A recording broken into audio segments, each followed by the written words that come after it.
Hello guys, good morning. For today's video, nag-hiking po kami papunta dito sa Pubu Beat Views Point. Ito po yung National Park ng Loy, Province of Loy, Muang Loy, Thailand. So, kasama ko po. Introduce yourself, please. I'm the most wonderful In the universe. I thought in the world, in the universe rather. Okay. Sarap sana magkape dito, kaya lang bawal. Water lang yung allowed dalhin. And then, yung taas niya is 600 meters, right? Sa 600 meters na yun, may kita mo yung 700 ba? Sino nakita natin yung 600 meters? Sino nakita ko? From the start really, no? Tapos, first na makikita is there. Buddha Cave. Next, Lube Cave. And then, dito na sa Lube. Then, The viewpoint. yes, ito na. So you have 3 destinations. Yeah.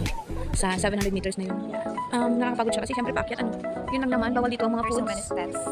Tapos nakita namin ng isang retired teacher from the school kung asan kami. The entrance fee will be only 20 pesos. Actually, Sorry. 20 baht for adults, but for her, young. Looking young. Child yun talaga, child. They thought that you're a child and then you pay them only 10 baht. Ako 20 They baht. returned me I gave 20 baht, but they returned me 10 baht. Because they thought that she is still a baby.